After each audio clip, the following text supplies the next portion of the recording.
And then going forward from here, like, how do you see, this unraveling? Because right now Silicon Valley is going through this massive boom, right? Interest rates are historically cheap, and everyone's having it's a party here. Do you see dark clouds on the horizon, or do you see like more partying and more crazy valuations coming in? I'm not an economist, but I've seen the ups and downs of the Yeah. tech industry a few times, Yeah. more than a few times, and also the financial crisis. Uh, this business is cyclical, right? So Right. because there would be a point where we can only absorb so much new technology, Yeah. and then it will peak, and then there will be some consolidation that happen, and it'll start again. Yeah. Now, this particular boom is a little different from the previous boom because so much of those fundings are privately held, and they in the venture community. They were in the wealthy individuals that are funding them. They're in the private equity firms. They're not like before, like at least the last boom that was in the 2000s, where majority of the the equity were held publicly, Right. and they were held by hedge funds. So when there's a collapse in the public equity market, there's almost no escape, right? So all the oxygen gets Yeah, squeezed out, and then that's it, right? The bubble is bursted, and then, I try to explain to people that are here, they see this horrific traffic and the $4,000 a Right. month for a tiny 500 square foot apartment. I said, that happened before. It happened in 98, 99, and 2000. And you lived through it. Yeah, you live through it, and the 101 traffic is so unbearable that on a Friday night, it takes hours, to travel, Right. 40, 50 miles. And then all of a sudden it ended Right. because the people leave the valley because it's too expensive. They can't live here. They left. This time, I think it's harder for that to happen overnight because so much of the money is still held privately. Right. And we have not a lot of companies that are going public. Yeah. And the hurdle rate to go public is now much higher than it ever had. So Right. you have to have a lot of revenue, and you have to have a lot of growth to be able to even go out there. So we have a lot of companies that stay private for a very long period of time. Is that a good thing? I think there's a lot of debate on that. Right. The good news is it helps create a lot more company than it could have otherwise, right? Because there's not enough room for all of them to be super successful, super profitable, Yeah. to all become publicly held. Right. And we don't have enough hedge fund to have enough analysts just to buy small amount of shares on each one of these companies and follow them. Yeah. So this is really not possible. Right. It's just we don't have the resources in the public equity market to do so. Right. But so the good news is we were able to invent a lot. So the bad news is obviously then you were able to hide some of the fundamental issues. So you do have companies that are burning a lot of cash. Right. Some of them they're really not tech, but then now they package as tech, and then the investors that they don't know enough, right? Right. Not all of them, they write code for a living, so they don't know enough of the inner workings of why this is differentiated from the other ones, right? Right. So they have unique technology where they can command ultimately a royalty over a very long period of time.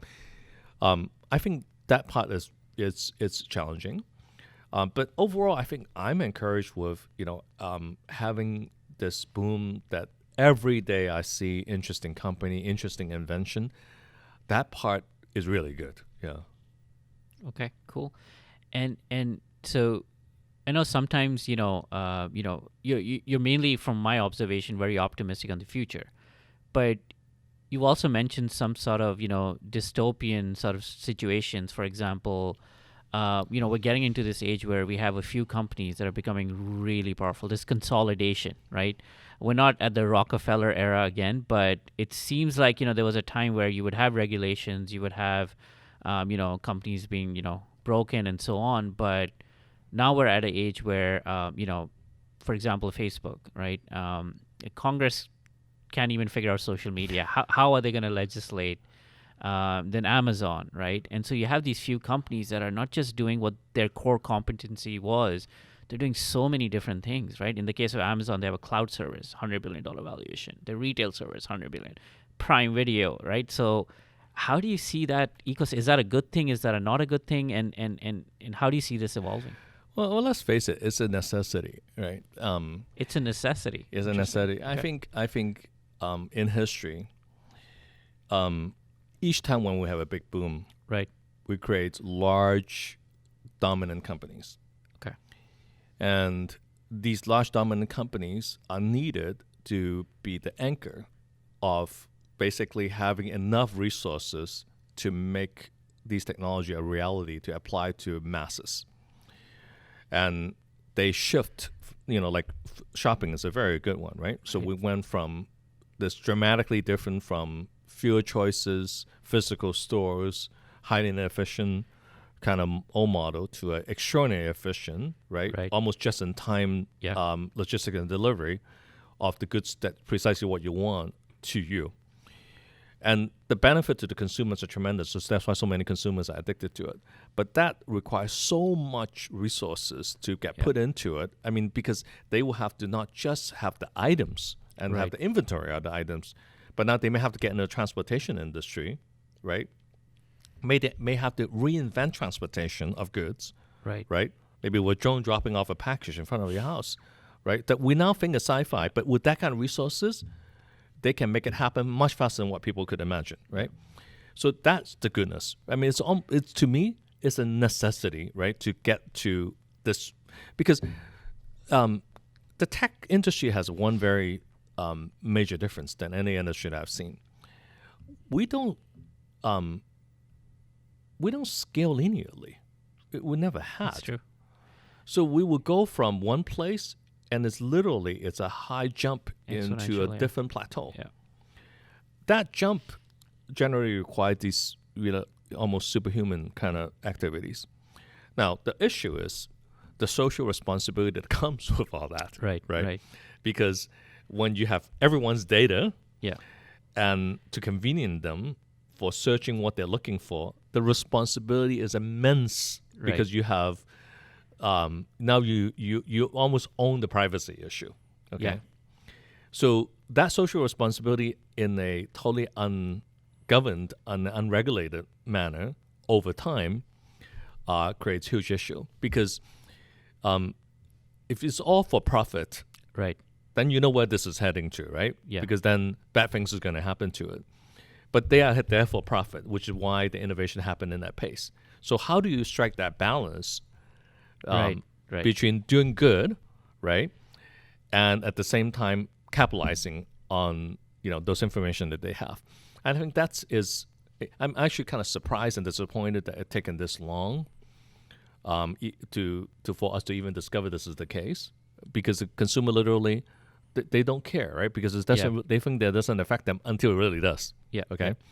And now I'm hearing more and more, and they say, "Oh my God, I'm browsing through my Facebook page, and all of a sudden ads showed up of something that I thought about 4 days ago, and then and I was just literally, how did they even read my mind? And it scares me. How did they know so much about me and try to sell me this thing, right?" And it's because I think our ability to be able to machine learn may surpass our own mind at times, right? Yeah. And things that we haven't arrived yet, it has, right? Right. So it almost seemingly is reading our mind, and we may not like that, right? Yeah. So, but we should have the rights to authorize and unauthorize those kind of activities, right? And because that's private to us, that is so new, and I think those dominant company really has a lot of responsibility, to self-regulate, let alone being regulated. Well, when you get regulated by the government, it's going to be painful. They're going to ask you to split. They're going to do all kinds of bad things to you. So that self-regulation and voluntary regulations really have to be honest, right? And I don't see enough yet. Yeah. So I think it's interesting because it's also, if you look at it from from a society point of view, a few things have happened in the past few decades that probably have not happened in you can even argue human history. For example, computational social science, right? That field is having a field day because for the first time we have such vast amounts of human data, right? On our behaviors, on everything we do for the past 20 years. Like all our actions are online now. Right. So that brings into a really interesting prospect of like now we can understand, assuming human beings are within a deterministic model, we can start to understand our needs, our desires, our wants, our suffering, all of those things, and improve that. And I find that maybe that's what the intent for tech companies are, is like, how do we serve you better? But then the issues, as you raise, is you have these agents, or in this case could be AI, where for example, you're dating someone, right? Like, you don't need to reach out to the person or swipe left or right. You can just have an agent. Your AI will negotiate with other AIs, find the best match, and deliver it to you. Right. And that may end up being the optimal decision. However, as human beings, we kind of are not comfortable with that because of this sense of control. So I guess the question is, as you get into this AI world where more and more decisions are going to be built by algorithms, how does society and how do human beings respond and react